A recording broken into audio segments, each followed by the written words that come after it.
नमस्कार दोस्तों, आप सभी को पता है कि बिहार वर्षों से बाढ़ से ग्रसित रहा है और बाढ़ से ग्रसित होने के कारण बिहार का जो गति है, ये जो जीडीपी है बिहार का, ये सही से गति नहीं कर पा रही है। क्यों? क्योंकि बिहार पिछड़ा होने का एक बहुत बड़ा फैक्टर बाढ़ भी है। बाढ़ जब बिहार में आती है तो उत्तर बिहार लगभग पूरी तरह से प्रभावित होता है, जो कि जान माल और फसलों को तो काफी नुकसान पहुंचाता है। आप सभी को पता है कि बाढ़ का क्या कारण है। बिहार सरकार को भी ये बात अच्छे से पता है कि बिहार में बाढ़ हर साल आती है, लेकिन इस बाढ़ को कभी भी सरकार कंट्रोल नहीं कर पाई। लेकिन अब ऐसा लग रहा है कि बिहार में बाढ़ को कंट्रोल किया जा सकता है। पिछले कई वीडियो में मैंने बात किया था कि बिहार में अगर बाढ़ से नियंत्रण पाना है तो आपको जो कोसी रिवर है, कोसी नदी है, उसको सबसे पहले नियंत्रित करना पड़ेगा, जो कि वो नेपाल के पक्ष में है, बिहार सरकार के पक्ष में तो है नहीं।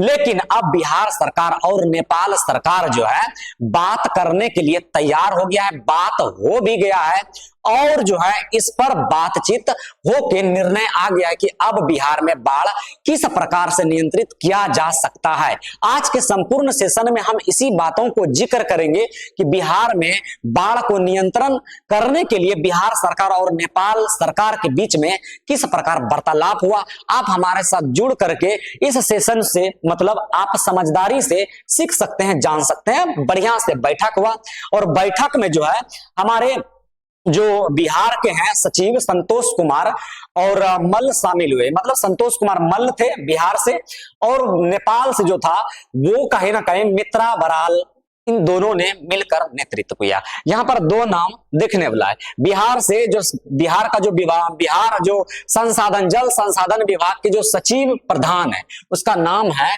संतोष कुमार मल्ल और जो नेपाल से हैं उसका है मित्रा बराल। ये दोनों ने मिलकर बातचीत किया। याद रखिएगा ये बातचीत जो हुआ 30 अप्रैल से 1 मई 2026 के बीच में हुआ है और ये काठमांडू हुआ। कहां पर? काठमांडू में हुआ है। भारत नेपाल संयुक्त समिति, जिसको हम लोग joint committee on Kosi and grand project के नाम से जानते हैं। शॉर्टकट में इसको JCKGP कहते हैं। और अब तक जो है ये 11वां बैठक है। किस लिए बैठक है? तो आप कहेंगे कि बिहार में जो बाढ़ आता है इसका सबसे बड़ा फैक्टर है, तो फैक्टर का नाम है कि ये कोसी, और इस कोसी नदी का पानी को जो है रोकने का प्रयास अब बिहार सरकार किस तरह से करती है उसको थोड़ा सा समझिए। देखिए ये बिहार का मैप है और बिहार के मैप में अगर आप देखिएगा तो बिहार के बीचों बीच से गंगा रिवर गुजरती है। बिहार के बीचों बीच से गंगा रिवर गुजरती है, लेकिन यहां पर आपको उत्तर में नेपाल देखेगा। यहां पर आपको नेपाल देखेगा। नेपाल से जो कोसियां मतलब निकलती है, ये रिवर जो कोसी नदी निकलती है, ये बिहार में सबसे ज्यादा पानी लाता है। यानी कि ये सब सहायक नदियां हैं, ये गंगा के सहायक नदियां हैं मान के चलिए, लेकिन ये कोसी नदियां जो है ये भी आकर के गंगा में ही मिलती है। मतलब गंगा नदी में आकर ये सारे के सारे कोसी नदी का पानी आकर के समायोजित हो जाता है। इस पर हम कई बार चर्चा कर भी लिए हैं। अब यहां पर आ जाता है सारे पानी, तो आप सभी को पता है कि इसमें क्या होता है, गंगा में उफान मार देती है। मतलब हमारे जो गंगा है उसका जल स्तर बढ़ जाता है। गंगा का जल स्तर जब बढ़ जाता है तो ये मैदानी भाग पूरी तरह से क्या होता है, प्रभावित होता है। आई होप कि आप लोग यहां पर थोड़ा सा समझे होंगे कि किस प्रकार चीजों को हमने समझाया। आगे थोड़ा सा अगर बातचीत और करें तो किन किन मुद्दों पर बात हुआ उनको थोड़ा सा समझिए। सबसे पहला बात हुआ बाढ़ नियंत्रण पर, कि बाढ़ को किस प्रकार से नियंत्रित किया जा सकता है। देखिए कोसी नदी हर साल बिहार में क्या लाता है, भारी मात्रा में बाढ़ लाती है, बहुत ज्यादा मात्रा में। खासकर एरिया अगर देखिएगा सुपौल, सहरसा, मधेपुरा, पूर्णिया और खगड़िया वाले क्षेत्र में बहुत ज्यादा पानी होता है। अगर देखें क्या इस तटबंध को किस प्रकार से मजबूती प्रदान किया गया, सबसे पहला बात कि तटबंध जो है इसको मजबूत करना है। बातचीत किन किन मुद्दों पे हुआ, सबसे पहला मुद्दा हुआ कि तटबंध जो बांध है उसको मजबूत किस प्रकार करना है, और दूसरा कटाव को रोकना है, जो बांध है उसको कटाव से रोकना है। तीसरा कि जल निकासी में सुधार करना पड़ेगा, और चौथा बाढ़ पूर्व से चेतावनी प्रणाली से बेहतर करने पर सहमति बनाई गई। यानी पूर्ण रूप से यहां पर 4 फैक्टर को रखा गया। इसको और भी आगे समझिए कि किस प्रकार से रखा गया। देखिए कोसी बैराज जो है, जो कोसी रिवर है, कोसी नदियां हैं, वहां से नहरों में पानी छोड़ा जाता है। सबसे पहले बात कि ये जो बैराज हैं, बड़े बड़े डैम हैं, इनका मरम्मत करना बहुत जरूरी है, क्योंकि वो समय पर उस तरह से काम नहीं कर पाता है जिस तरह से उस डैम को काम करना चाहिए। मतलब कभी टूट जाता है तो कभी कुछ हो जाता है, एक तरह से इसका मरम्मत करना बहुत जरूरी है। दूसरा, नहरों में जल भराव कम करना होगा। जो नहर में पानी आती है, कोसी नदियों के पानी नहर में जो आती है उसको क्या करना पड़ेगा, तो कम करना पड़ेगा। ठीक है। तीसरा, सिंचाई व्यवस्था को सुधारना पड़ेगा और तकनीकी समस्याओं से मिल करके चीजों को और बेहतर बनाने की आवश्यकता है। और थोड़ा सा आगे समझिए कि हो क्या रहा है। वो ये रहा है कुल मिला के कि नेपाल में जो है एक तरह से सरकार कई प्रकार से भारत सरकार पर टैक्स लगा दिया है। अब टैक्स जो लगाया है, यहां पर कौन सा टैक्स लगाया है, नेपाल के स्थानीय निकाय कोसी परियोजना। अब ये कोसी परियोजना के वाहनों पर टैक्स वसूला जा रहा है, और इस टैक्स जो वसूला जा रहा है कहीं ना कहीं इसमें भारत सरकार को लॉस है।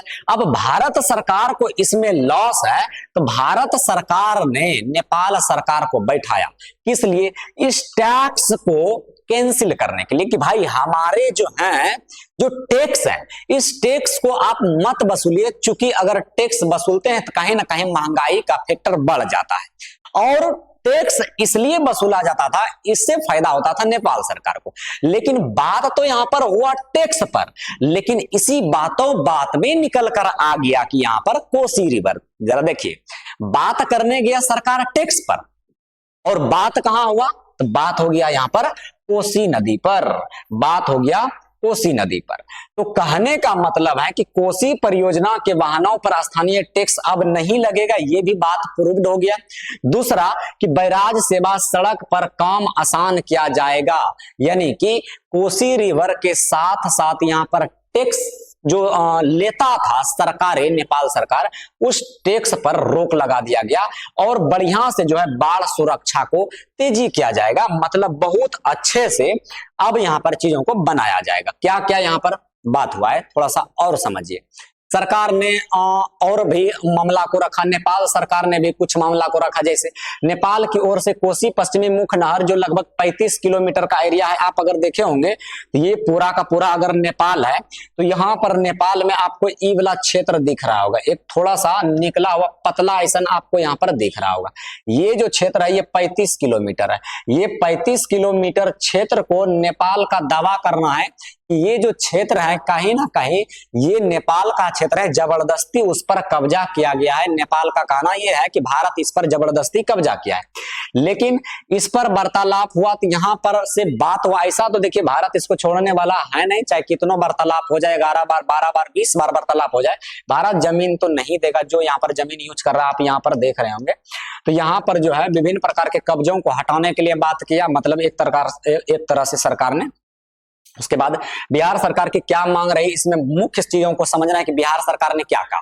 बिहार सरकार ने सबसे पहला दावा किया कि कोसी नदी को जो सिल्ट यानी गाद जो है उस गाद को हटाना है। जो बहुत बड़े बड़े समस्या है वहां पर, कोसी नदियां से जो पानी बहती है वो सीधे तौर पर जो बिहार आ जाती है उसको वहां से हटाना है। दूसरा कि अस्थायी बाढ़ समाधान। अस्थायी बाढ़ समाधान का मतलब हो गया कि जो बाढ़ आता है, अगर आपके देखिए अब ये अगर नेपाल है, नेपाल पानी क्यों छोड़ रहा है, क्योंकि अगर इधर पानी भर जाता है तब ये इधर आता है। तो नेपाल सरकार को कहा गया कि अगर ये पानी इधर आ रहा है तो आप ऐसा कीजिए, इस पानी को आप थोड़ा सा डिवाइड कर दीजिए, ठीक है। तो इस पर समाधान हुआ। उसके बाद यहाँ पर हाई डैम्प परियोजना, सबसे प्रमुख चीज यही है कि हाई डैम्प परियोजना बनाना। अगर हाई डैम्प परियोजना बनाएगा तो कहीं ना कहीं बाढ़ स्वतः ही नियंत्रण हो जाएगा, क्योंकि वो पानी को क्या कर लेगा, कंट्रोल कर लेगा, ठीक है। उसके बाद नेपाल के साथ बेहतर जल समन्वय और भी मतलब कई तरह से मांग सरकार यहाँ पर किया है। अब सबसे प्रमुख फैक्टर यहाँ पर क्या है, प्रमुख फैक्टरों में अगर देखा जाए तो कोसी मोची लिंक परियोजना, ये सबसे प्रमुख फैक्टर है।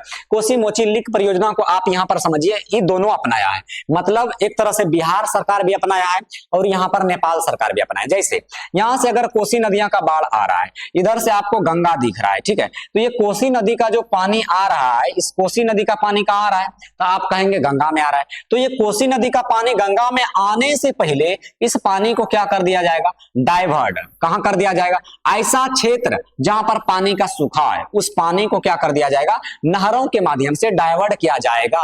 यानी कि इसी को हम कहते हैं कोसी मोची लिंक परियोजना। यानी कि ये वाला दोनों जो बात है, बिहार सरकार और जो है नेपाल सरकार दोनों एग्रीमेंट किया है कि हम जो है अतिरिक्त पानी दूसरी नदी में भेज देंगे। मतलब जितना पानी कोसी में होगा, अगर उससे ज्यादा उफान मारेगी तो वो पानी को दूसरे नदियों में भेज दिया जाएगा, नहर के माध्यम से या और किसी माध्यम से दूसरे जगह से भेज दिया जाएगा। दूसरा, ऐसे में क्या होगा कि बाढ़ कम होगा और लाखों हेक्टेयर जमीन को सिंचाई भी मिल जाएगी।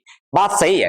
यानी कि अगर यहां पर देखें कोसी मोची लिंक परियोजना का अगर सरकार प्रयोग करती है, बढ़िया समझिएगा कि कोसी मोची लिंक परियोजना का अगर बिहार सरकार और नेपाल सरकार अगर यूज करती है, अगर प्रयोग करती है, तो कहीं ना कहीं इससे सिर्फ बाढ़ नियंत्रित नहीं होगा, इससे जो है कहीं ना कहीं सिंचाई भी होगा। मतलब इसका साफ तौर पर कहना है कि कोसी मोची मतलब लिंक परियोजना क्या है कि अगर पानी आ रही है, मतलब अगर सिंधु नदी मान लीजिए थी, क्या कहते हैं, कोसी नदी मान लीजिए भर गया, कोसी नदी भर गया, तो कोसी नदी भरने से क्या होगा कि ऊपर में जितना पानी होगा जल स्तर, तो वो उस पानी को डाइवर्ट कर दिया जाएगा, एक दूसरे क्षेत्र में डाइवर्ट कर दिया जाएगा। तो इससे सिंचाई भी हो जाएगा, बाढ़ भी नियंत्रित हो जाएगा। जैसे आप यहाँ पर मैप में देख रहे हैं कि इस तरह से पानी को डाइवर्ट कर दिया जाएगा, नहरों के माध्यम से या फिर छोटे छोटे नदियों के माध्यम से उसको क्या कर दिया जाएगा, डाइवर्ट कर दिया जाएगा। सबसे बेहतर ये प्लान अच्छा लगा, ठीक है, क्योंकि इसमें थोड़ा सा दो फायदा होता है सरकार को। उसके बाद समझिएगा